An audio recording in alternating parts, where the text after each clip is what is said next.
I'm the realest that you seen. I'm the freshest on the scene. I'm the elephant in the room. Yeah, it's true. All lies. I'm the realest that you seen. I'm the freshest on the scene. I'm the elephant in the room. Yeah, it's true. All lies. I'm the realest that you seen. I'm the freshest on the scene. I'm the elephant in the room. Yeah, it's true. All lies. I'm the realest that you seen. I'm the freshest on the scene. I'm the elephant in the room. Yeah, it's true. All lies.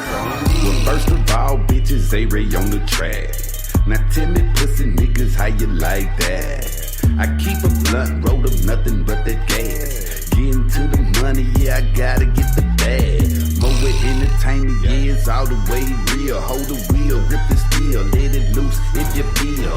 Turning corner, busting blocks, know the grind never stop. Bitch, niggas flip flop while I'm headed to the top. Got my mind on my money, how to make it stack. Keep on pushing to the limits and your haters fall back. Playing Russian roulette, gotta cut me a check. Now these niggas, they sweating because your boy on deck. Everything is a go, just tell me who got the dro. Gon' fire up the spliff and throw me off in the yoke. Got my diamonds pressing up against the wood grain wheel. When you see a pimp shining, bitch, tell me how you feel. I'm the realest that you seen. I'm the freshest on the scene. I'm the elephant in the room. Yeah, it's true. All lies. I'm the realest that you seen. I'm the freshest on the scene. I'm the elephant in the room. Yeah, it's true. All lies. I'm the realest that you seen. I'm the freshest on the scene. I'm the elephant in the room. Yeah, it's true. All lies. I'm the realest that you seen. I'm the freshest on the scene. I'm the elephant in the room. Yeah, it's true. All lies. Verse 2 coming through. Tell me what it do. Got my grind on the maximum. How about you? I'm the realest that you seen. I'm the freshest on the scene. I'm the elephant in the room. All eyes is on me. I get it straight out the mud. Time to roll the blunt up. Gotta give me some vodka so I can pour me a cup. Going 55 north, I'm headed 220 south. And when I open my mouth, number gang pouring out.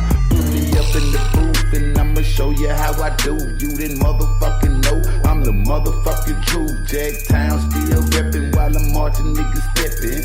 A-Ray on the track, nephew got me flexin'. I'm about to take flight, staying high as a kite. And I'm the motherfucking CEO, bitch, get it right.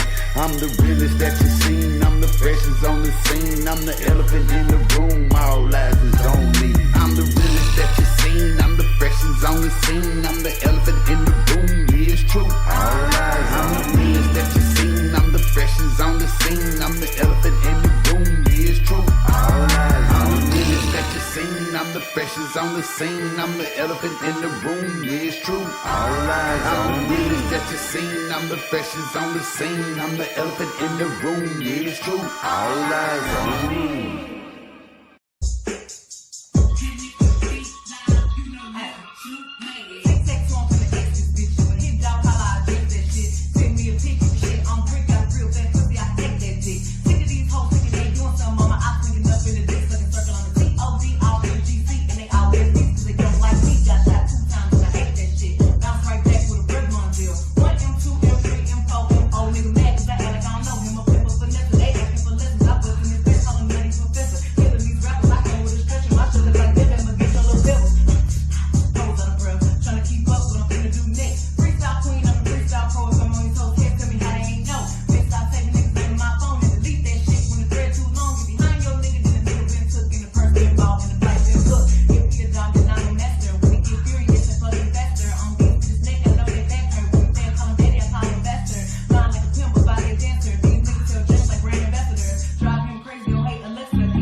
I obviously don't know the lived experience of Brandon or Chris. I'm also a white man in America.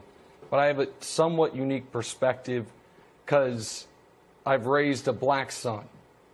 And this is the Dom Smith. If you were watching the very beginning of the show, I almost started the show crying because the Dom Smith thing guts me. Because I'll try to be as quick as I can here. It's 2015 or 2016, pardon me. I'm living in Houston, Texas, and I get a handwritten death threat to my house, ostensibly because these takes have always made so many people so angry. And I call my bosses at CBS, and they say, you have to call the police. So I call the police come over, and they take it seriously.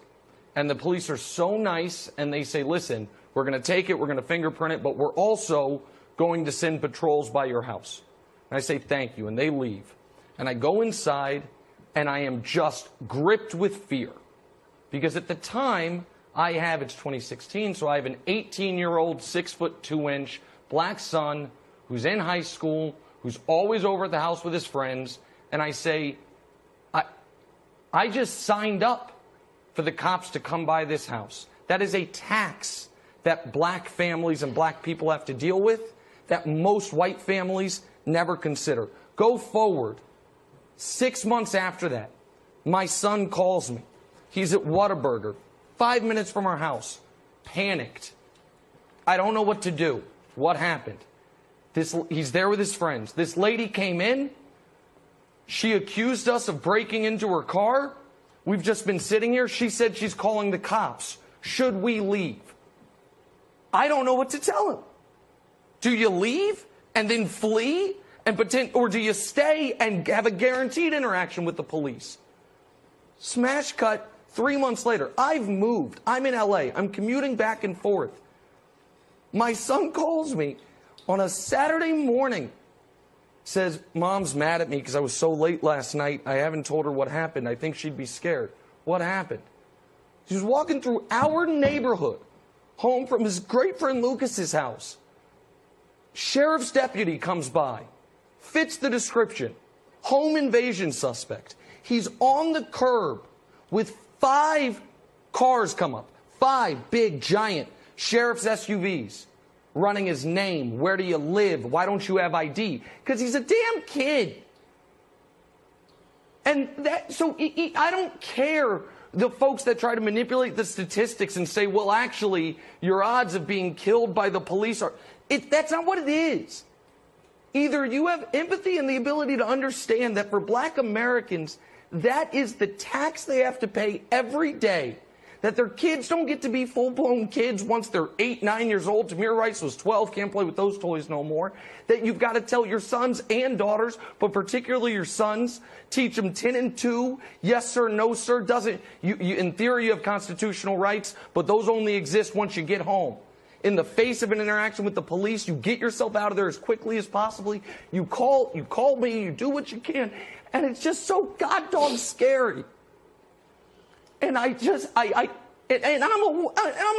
well-to-do white guy. And it's just so frustrating that people don't see it. And they don't care. And even when they see it, when Jacob Blake gets shot 7 times in the back, people will go online and explain why, well, maybe he had it coming, or maybe he wasn't that good of a guy. And so I appreciate the NBA trying to bring this to the forefront, but it's just too much. When I tell you I got problems, that's the realest of the realest shit. And my bitch can't read between the lines like she illiterate. And I tell her all the time, I need a little bit. And every time I try to talk, she act like she ain't hearing it. I think it's something mental, man, she be act belligerent. And these problems we going through, girl, I ain't feeling it. This relationship, girl, I'm on the verge of killing it. You can have another man, fuck it, he can deal with it. Man, she get all up in my ear, talking about that same old stupid shit. Then she gon' come to me about this shit while I'm broke. Man, to make a nigga feel like a motherfucking hoe. Man, I need the fucking dope. Man, I need some fucking push to make some fucking dope, so I won't think about this hoe. Man, I gotta smoke, got shit to relieve my head. So I called up Mo, nigga, you know what I said. I said my money all gone, I'm stressed as you can see. My baby mama tripping, feeling like ooh wee man. Smoke one with me, damn. Smoke one with me. See my money all gone. I just need you to smoke one with me. Kinda stressed out, bro. Smoke one with me. Man, it's been a long day. It's been a long while since I see my baby face. I can't wait until she touch that. I'm riding all alone, about to take my ass home. Till my nigga Lil Rusty hit me on the cell phone. He said my money's all gone. I'm stressed as you can see. My baby mama tripping. I'm feeling like, ooh, we come on. Smoke one with me. That's what it do. Give me about 10 minutes. Yeah, your boy gon' slide through. Stop by the liquor store. Whip a batch of MoWet. Got a box of cigarillas. Pack a Newport cigarette. When it scoop my nigga up. And hit the slab, 20 whistles where we headed, blowing our fucking praise bag, smoking on the dope, Mary Jane, baby, rub my back, trying to rid of all these skeletons that's hanging in my pants. So serious shit I'm facing, but it's cool, you will see. I'm floating 'cause my cool told Mo to smoke one. I think a lot of people are looking at what's happening to these Democrat-run cities and they're disgusted. They see what's going on, and they can't believe this is taking place in our country. I can't believe it either. One of the reasons I'm making the trip today and going to Wisconsin is we've had such a big success in shutting down what would be right now a city that would have been Kenosha, a city that would have been burnt to the ground by now. And we're going to really say hello to law enforcement and the National Guard. And it all stopped immediately upon the National Guard's arrival. So, you know, it'd be easy to stop. I saw last night where these radical anarchists were trying to get into the mayor's house, and lots of bad things were happening to this poor, foolish, very stupid mayor. I mean, how he could be mayor, I have no idea, but all he has to do is call, and within 10 minutes, their problem will be over. As you know, they have to call us. They have to call and request help. All he has to do is call, and the problem will end. They had tremendous numbers of people really harassing him horribly, and I guess trying to break into his house. And he still sticks up with them because he's a fool. Only a fool would stick up for him like that. These are anarchists. These are agitators. They're rioters. They're looters. They're bad people. They're burning down Portland.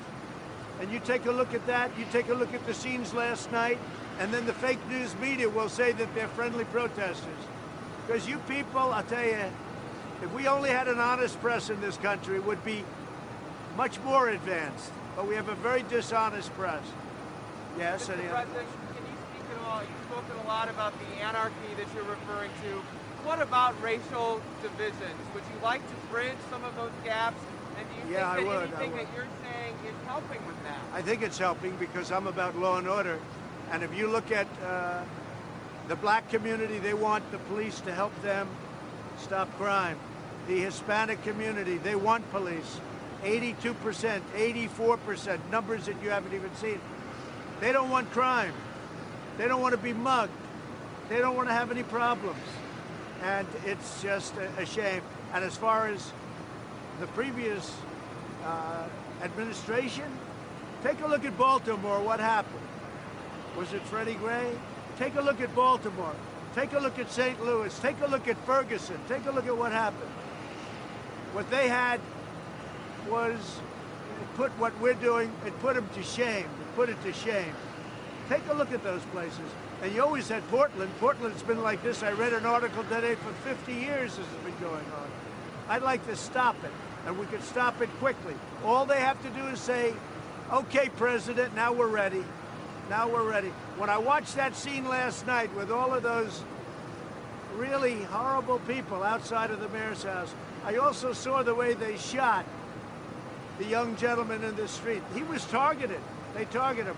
They shot him in the street, and then they were so happy, and he died. You don't mention that.